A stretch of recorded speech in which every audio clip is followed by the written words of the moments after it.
There's a question that should have been asked the moment Shedeur Sanders stepped into an NFL locker room, and almost nobody thought to ask it. Not the draft analysts, not the sports debate panels, not the beat reporters who spent months picking apart every throw, every decision, every post-game press conference moment.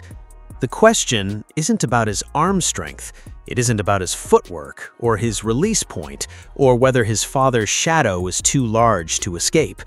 The real question, the one that actually unlocks everything about who Shedeur Sanders is and what he's about to do in year 2, is this: how much of what's been said about him has he actually heard? Because here's what came out recently, quietly, in the middle of an interview that most people scrolled past without a second thought. Shedeur Sanders does not watch television. Not occasionally, not sparingly, not just during the season to stay focused. He has removed it entirely from his daily existence. No sports debate shows, no cable news, no highlight packages with his name in the chyron being broken down by people who have never stepped inside an NFL film room. Gone. All of it. Deliberately, consciously, completely gone. And once you sit with that for a moment, once you let that actually land, everything about how he carries himself starts to make a different kind of sense.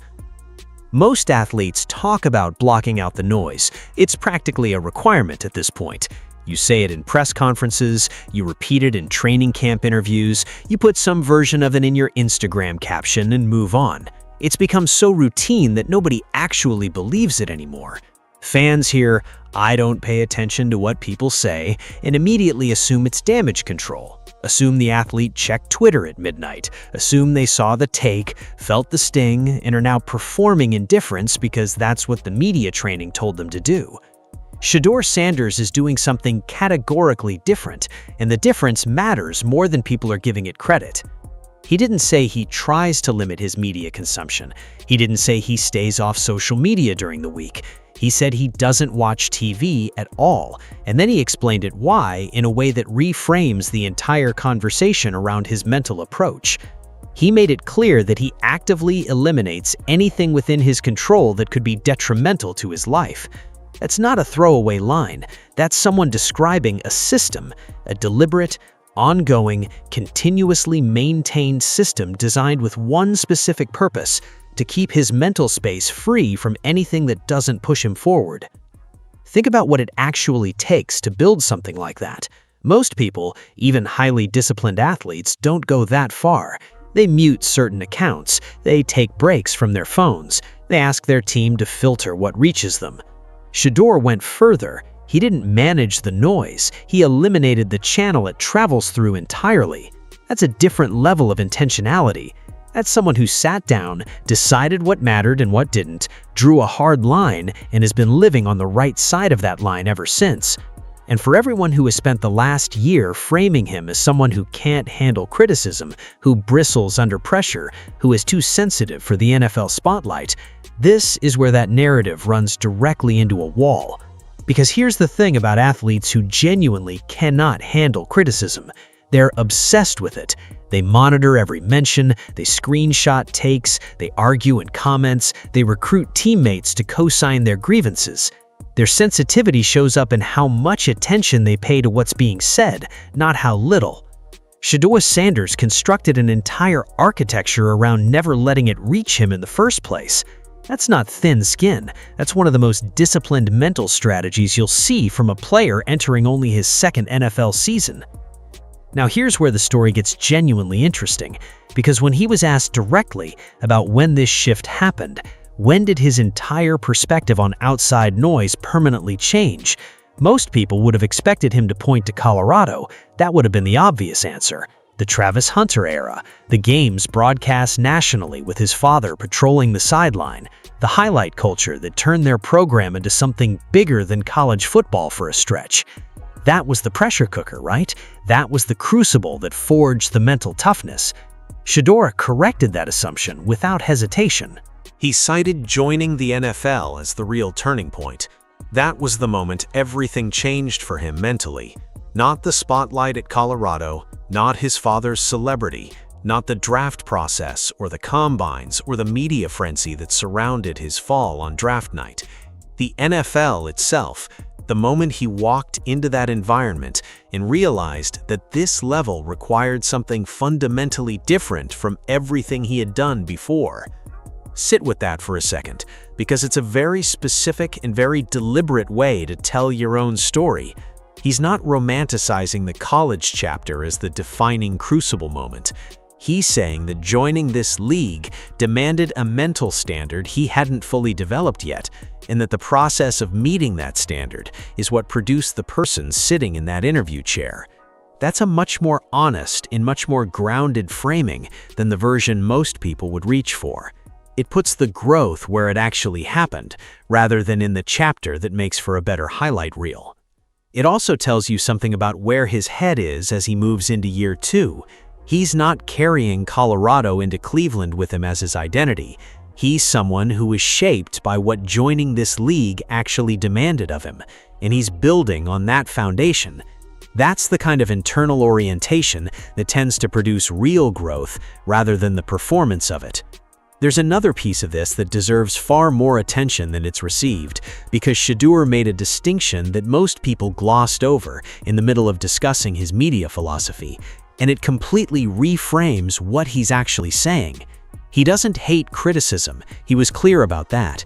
His issue isn't that people have opinions about his play, or his future, or his fit in the NFL. His specific, targeted, precisely articulated issue is with people who have a platform and choose not to use it responsibly. People who have an audience and disregard fairness or accuracy in how they reach them.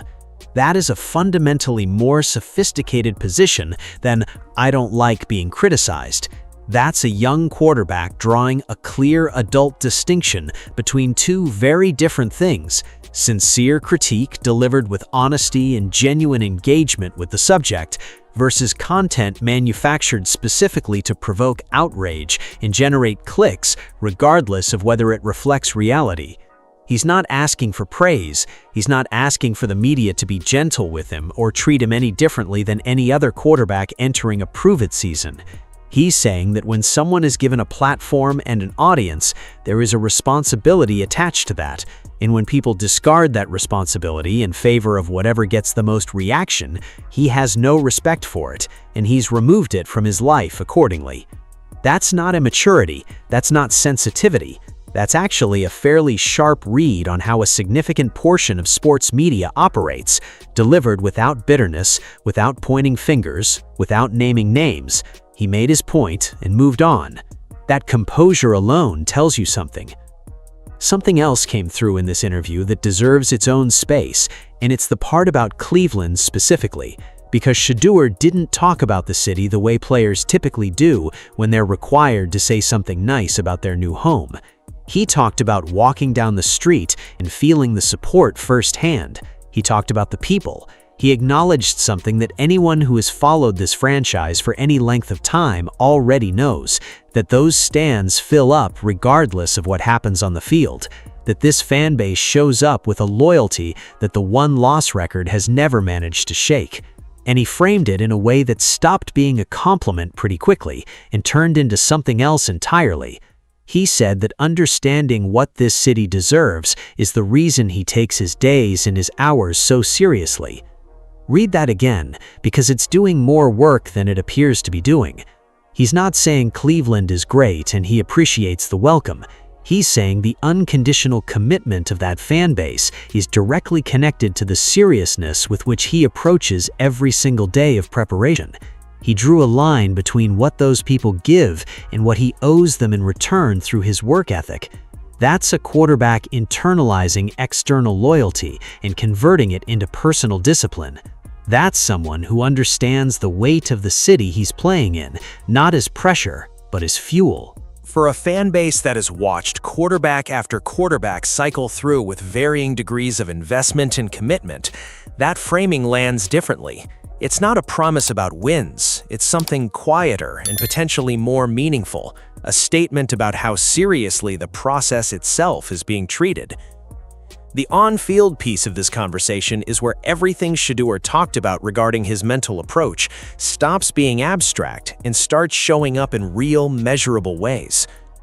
When he was asked about the single biggest change in his game from his rookie season to now, he didn't go where most quarterbacks go. He didn't talk about footwork refinements, he didn't mention a new throwing mechanic or a change in his release. He pointed directly at pre-snap processing. His ability to absorb information before the ball is snapped, reading the defense, identifying leverage, anticipating coverage rotations, has increased significantly. He described it as being able to get a lot more information pre-snap now, and he connected that directly to being more comfortable and settled in his overall environment. That connection is the key detail that ties every single thread of this interview together. Because pre-snap processing isn't a mechanical skill, it's a cognitive one. It requires the mind to be calm enough to see clearly, fast enough to organize what it's seeing, and confident enough to act on conclusions before the picture fully develops. A quarterback whose mental bandwidth is being consumed by outside noise, by media narratives, by the anxiety of what's being said about him on television panels and podcast platforms, that quarterback arrives at the line of scrimmage with a cluttered mind. The processing slows down, the reads come later, the game starts to slow down in the way every elite quarterback eventually describes when they talk about reaching a new level. Shedeur Sanders is describing exactly that progression, and he's tracing it directly back not to the weight room or the film room or a new throwing coach, but to the mental system he built around his entire life. That's the part of the development curve that often gets ignored in quarterback evaluation because it doesn't show up cleanly on a stat sheet, until suddenly it does, all at once, in a way that catches people off guard. The Todd Monken portion of this interview was brief, but it revealed something important about how Shedeur operates when he's being watched and knows it. He was asked about his new head coach, and the room for a pointed answer was sitting right there wide open. Anyone who followed the Browns' 2024 season knows there was friction. There were questions about the offensive system, about usage, about the communication between the quarterback and the coaching staff. The previous regime is gone now, Monken is in, and a young player with a point to prove and some legitimate grievances banked from a difficult rookie year could have used that platform to signal displeasure, draw comparisons, or plant enough of a seed that the media would do the rest. Shedeur didn't touch it. He said explicitly that instead of playing the comparison game, he'd rather focus on gratitude for what he currently has. And what he has, in his words, is a coach who understands the spirit of the team, the city, and every individual player on the roster. Not a veiled dig at what came before, not a subtle implication that things are better now, just a forward-facing statement about the present situation and what he values about it. Here's what makes that response genuinely impressive rather than simply diplomatic. A player who publicly compares coaching staffs, even in favorable ways, is a player whose emotional energy is still partially anchored in what already happened. They're living in the contrast. They're defining the present by how it differs from the past. That's not forward momentum. That's moving forward while looking backward.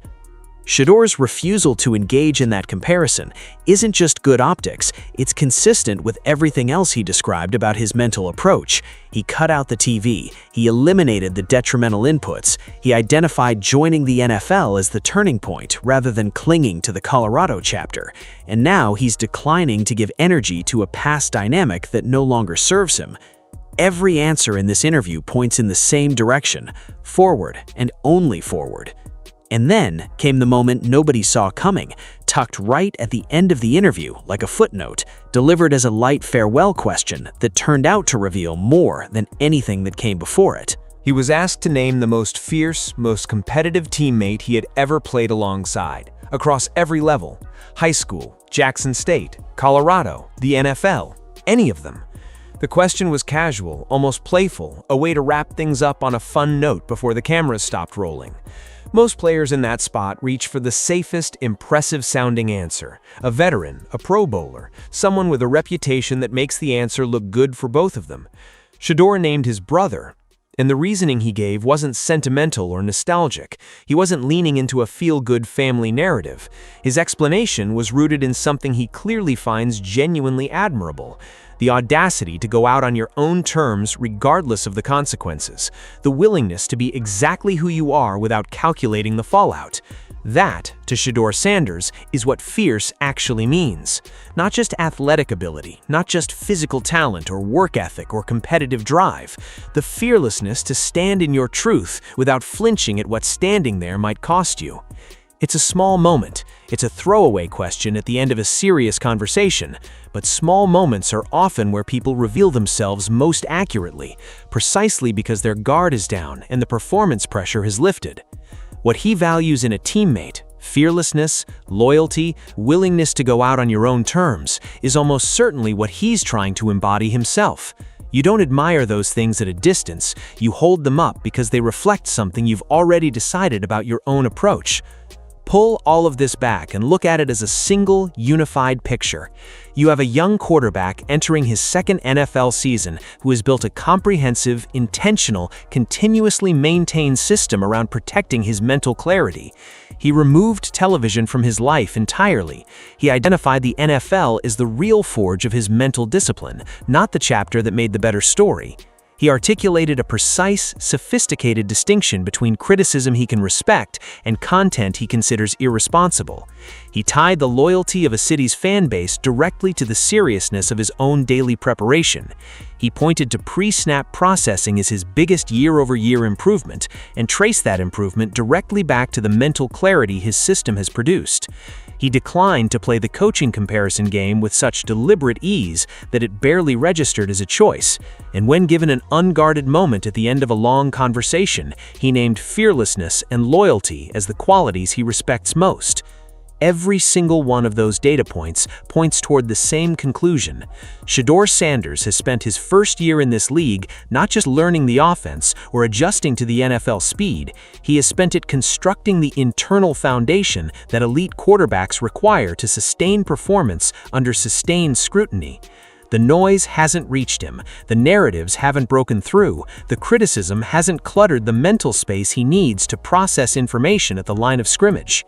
And here's the part that the people who have spent the last year loudest about his limitations may not be prepared for. The version of Shedeur Sanders that showed up in year one was doing all of this while still being new to the system, new to the city, new to the roster, new to the specific cognitive demands of operating an NFL offense at full speed. The version arriving in year two has all of that behind him. The comfort is there, the pre-snap processing has accelerated, the mental architecture is already built and already running. The outside noise will not get louder because it's being managed on his end. The debate shows will keep running, the takes will keep generating, the analysts will keep building narratives around every start, every throw, every win or loss. None of it will reach him. And while all of that is happening, he'll be at the line of scrimmage, reading the defense a half beat faster than last year, operating with a clarity of mind that he built deliberately, quietly, and entirely on his own terms. The real question isn't whether Shedeur Sanders can handle the pressure of a prove-it season in Cleveland. The real question, the one worth sitting with as year two begins, is whether the people generating all that noise ever understood that he already decided it wouldn't reach him, before the first snap, before the first press conference, before any of it even began. What happens when the athlete everyone assumed was listening simply wasn't? We're about to find out.